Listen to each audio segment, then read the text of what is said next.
this is going to be the MJX H8P for Bronco Baja Edition. So in this video, we are going to be focusing on the details so you can decide whether this truck is going to be worth your hard-earned money. Alright, so let's first start by looking at the exterior. So you can see that we're getting a very nice Ford license ABS body. So these are going to be slightly hard. It's not super soft, but yeah, definitely this is not metal, which is going to be okay because when you're actually reaching these size of cars, these kind of softness is actually going to absorb a little bit more impact. Yeah, so you can see that there's not a lot of stuff that I think I need to go through for this particular body because yeah, it just looks so nice. It's the Baja style. And as for the interior wise, yeah, very, very simple, but you know what? It's okay because yeah, most of the people are just going to be focusing on mainly on how good the exterior actually looks. The way of removing the top body to expose what is ever inside is that there is going to be a screw in the bottom. So I kind of removed it because I just think it's annoying that you always have to use screws. Yeah, there is going to be magnets that is actually holding the body. So I kind of just cheat on it. So you can see that, yep, this is how it actually looks when you kind of open it. Additionally, I do want to quickly go through these cages. These are actually kind of soft plastic instead of, I thought it was metal originally. It does have a really nice glossy metal paint, but yeah, these are just completing plastic. So it should take a lot of damage because it does have a lot of flex instead of just, when it's metal, when you hit something, it's going to probably be bent. So very nice. All right, so let's look at the electronics that you're actually going to be getting. So for the powertrain system, the most important is that you are getting an FOC system, basically MJX Angry Snell, and this particular one is going to be the 2000 kV version, and yep, it's an enclosed one. And yep, you're going to be getting a 2-speed gearbox, which you can see that the servo is right here, so you have a high and low speed gear. Besides of this, the ESC, yep, these are going to be Angry Still developed ESC as well, supports 2S to 3S. And on the side, you do get a individual receiver. So if you wanted to switch out your receiver to your personal radio, you can just replace this. Just open this waterproof box and replace a new receiver in, and you should be able to get your setup completed. As for the rest of the stuff that is important is that you are also getting differential locks. So you can see that this one is going to be the differential locks for front and differential locks for the back right here. So it's basically pulling a wire to kind of lock the differentials. So you will be able to kind of like drive very smoothly when you are actually on high speed and kind of like lock it when you're actually doing climbings. As for the servo, you're going to be getting an Angry Snell 35 kg servo, so should be fairly good. This is also waterproof and kind of developed by MJX as well. As for the battery wise, because we did not purchase the ready to run, so we do have to prepare this battery by ourselves. So it's going to be a 3S setup. So what we will be using is going to be the Gen Ace 5000 3S battery. And this one is also the Geotech battery, as you can see the special plug right here. So why is the Geotech so special and why I'm choosing this Gen Ace battery is because Gen Ace is also the same manufacturer as Tattu. And Tattu is kind of like the gold standard when you're flying FPV. It's kind of like the reliability and stuff. So, you know, choosing this is kind of a no-brainer for me because I work with Tattu and I've used Tattu battery for a really long time. And if you also need a charger for this one, what I would suggest is if you're actually going to be utilizing the Geotech functions, is probably get the IMARS D300. So because when you're plugging in the Geotech plugs into the chargers that supports Geotech, the charger is going to automatically read the setting of the battery and provide you the most optimized setting for your charging. So basically everything is going to be most likely auto for you. You don't have to worry about like setting of the current whatsoever. So yeah. That's why kind of choosing this is just kind of save yourself a little bit kind of brain juice if you need to do that. But any charger is going to work, no problem. All right, so after tilting the car over, you can see that this is something that really surprised me is that MJX is throwing a lot of metal parts in here. You can see that you are getting full metal linkage, full metal drive links, full metal chassis. These kind of middle metal beams are also going to be in metal. The most surprising is these two front axles, portal axles. They're actually giving you full aluminum portal axles, which is not often seen because yeah, this is something that probably I would just upgrade without a heartbeat, but they are just putting it like on the car already. Also, the servo steering links in front are also in completely metal. And this is also the reason why I decided to get this car, because I don't have to upgrade a lot of stuff to get it full metal because I'm kind of like a metal maniac. Okay, so you might also question like what happens if you actually break these parts. Like these are plastic. These aren't going to be easily broken. What you should do with it? So don't worry, MJX did actually send a lot in the package that you can just easily replace them, or if you really just kind of broke the whole thing, just replace the whole thing. Should be fairly cheap to do that. As for shocks, you're going to be getting oil filter shocks, kind of like standard, but these are also just going to be in plastic on the top and the bottom. So I don't know how durable is this going to be. So probably if you wanted to upgrade, probably upgrade to old metal. Could just make them live a little bit longer. As for the tires, these are going to be B-Lot tires, complete plastic rims, but it's okay. If you wanted to upgrade to fully metal, I think it's going to make it even look more badass, but this is good enough. Super soft and sticky. Yeah, you can hear that it actually breathes in here. You are also going to be getting a full spare tire on the back. All right, so as for the radio, this is going to be the radio that you're actually going to be getting. Not bad compared to the previous one they had. This is going to be the H12Y, which is a terrible radio. I do think that, yeah, finally, at least this is something that is going to be much better. So let's actually just power this thing up. Let's see what function it actually provides. All right, so simple, powered it up. It does require 3 AA batteries underneath this, which is super simple. If you need to power up the car, there's going to be a button right down below here. All right, okay, so we can see that fully proportional throttle and steering, so very standard. On the top, this one is going to be your gear, so high speed, low speed, and these two are going to be your differential locks. So if you wanted to do like full four-wheel driving, you probably wanted to switch down on the bottom, and if you wanted to go at the high speed, switch it to the top so it doesn't tilt down easily. So you get your standard throttle trim, so if you wanted to do those kind of really slow automatically driving, you will be able to do so. Next is going to be your steering trim. Yeah, how much you wanted to steer, how much you wanted to turn. So mostly we just wanted to go all the way. Throttle reverse, steering reverse. Yep, so to turn on and off your lightning, there's going to be a button right here. This is going to be the channel you wanted to do. Okay, so let's focus here. You can see that turns it on. You do get kind of like flashing like this, rapid flashing, and basically super rapid flashing, and kind of turn it off. Okay, so as for the steering, you can see that it's going to be a very powerful servo, but if you wanted to talk about the speed, this is not going to be very fast. It's not very responsive, but it's okay. We're just driving a crawler. This should be more than sufficient. Right, so basically that's going to be our indoor test. Next, let's bring it outdoors and let's give it a test drive.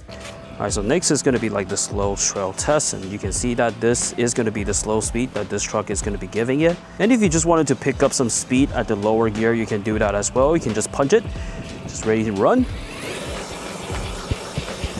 You can see that this is super fast. And if you decide to switch it to high gear and just punch it, this is going to be how fast it actually goes. So you can see that I don't even want to go after it because I won't be able to keep up. Now let's actually just look at a first-person view so you can feel how fast it is.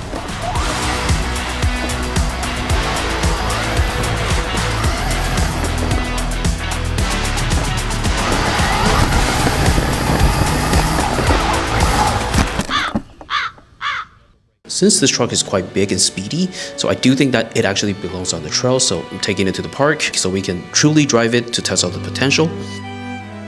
This is going to be low gear at full throttle, and you can see that it's still quite fast even though you're just kind of going all the way up. Well, next it's just going to be going downhill. It's super easy to control. It's not going to feel that the throttle is very jitter or whatsoever.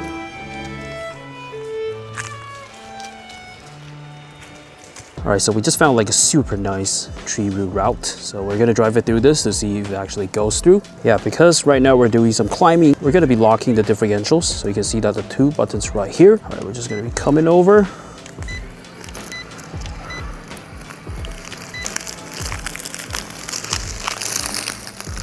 Oh my god.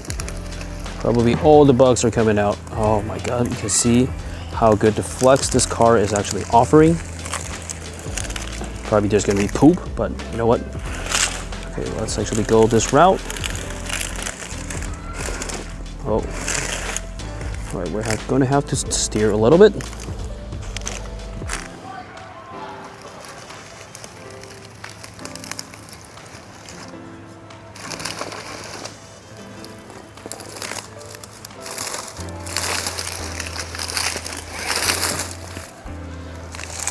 Yeah, you're definitely getting a lot of wheel speed, but oh, we just got stuck. Okay, so we just revive ourselves a little bit.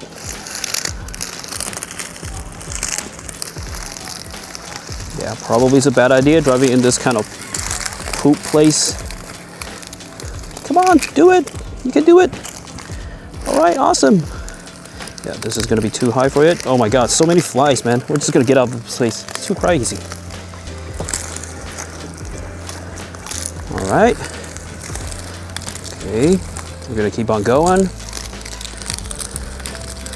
Yeah, just look at how good the articulation is gonna be. Oh my god, this is so fun. Oh, we just got stuck.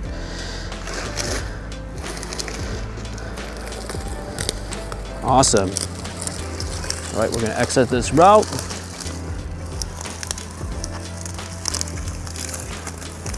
All right, so it looks like we're getting some leaf in this place, so we're gonna try to get it out. Okay, so far we have temporarily cleaned it up, but yeah, this is something you probably wanted to pay attention because if you're driving through all kinds of leaf, this is probably what's gonna happen. All right, back to business. All right, so right now we can just kind of unlock the differentials since we're gonna be doing some regular paved road drive. This is kind of like the paved road that you will be probably often just drive through. So the lesson learned is that you should probably just always bring like a blower gun or something. So in case you kind of get something stuck, you will be able to blow it out, or like a little tweezer. I'm gonna be using the high gear. Let's kind of warm up a little bit. We probably have to run really fast to kind of keep up. Right, let's go.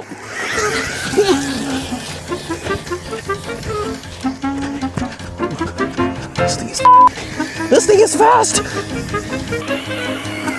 All right, so slow gear.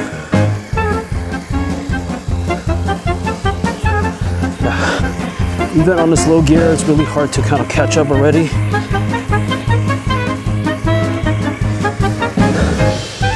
All right.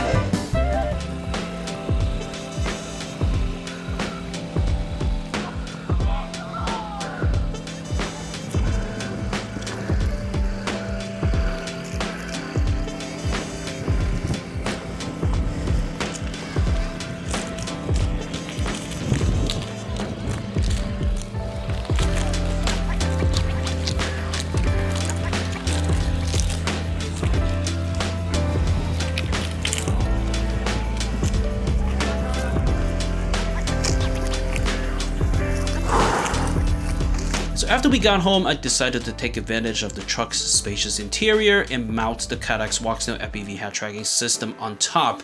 The setup is going to be including the GM3 gimbal paired with the Walksnail Moonlight kit, and the Goggles X as going to be our headset. And the best part is that the goggle going to track your head movement, so yeah, super fun.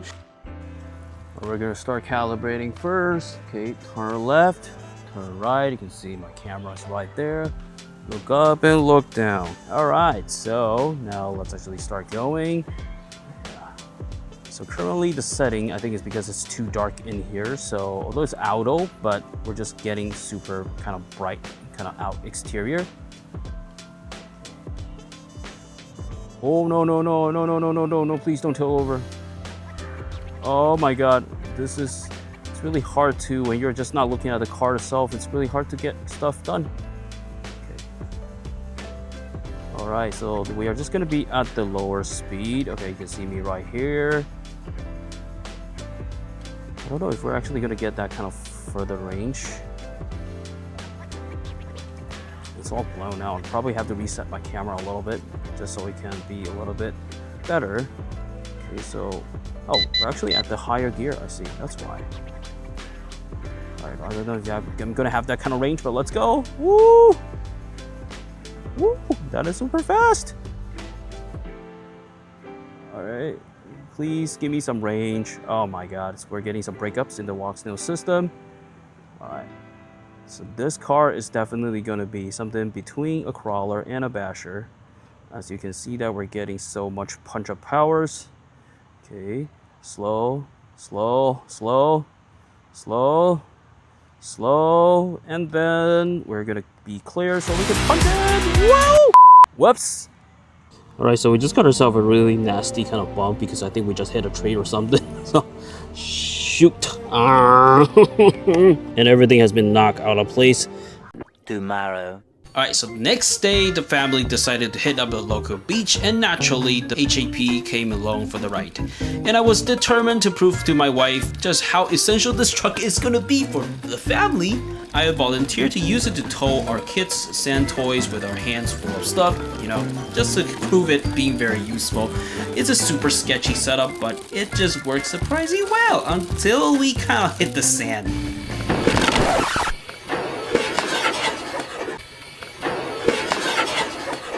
Well, that didn't exactly go as planned, but at least, you know what? At least this is a try and we still get to drive it on the beach. So with all these tests in the driving, I really just fall in love with this truck, like basically right immediately. But what is my final thoughts about this truck? I will say that the MJX H8P is going to be a visually striking and unique RC truck that definitely turns head on the trail because it is such a beautiful truck. In terms of the performance, I will describe it as a hybrid between a crawler and a basher. It doesn't fully excel in either category, but offers a solid middle ground, giving you the best between the both worlds, I would say. For the spec wise, the FOC brushless system, built-in gearbox, and the remote control differential lock just make it incredibly versatile and really playable. So whether you're just crawling over rocks, cruising trails, or bashing through high speed, the H8P is just going to be giving you a super fun and flexible driving experience. Plus, again, something I really like about this is the components are just going to be metal out of the box, so there's nothing that you really need to upgrade in order for you to kind of, just get the best performance. That being said, there are still going to be a few trade-offs because it's designed to be a bit of everything in the middle. It's not going to be without the court. So at high speed, it's just going to be tipping or like flipping over a lot. I do think that this is due to the top-heavy design and a high center of gravity. And during slow crawling, the large departure angle at the rear can just cause it to be hung up to the floor. And it's just a bit of a shame. Just kind of a pity.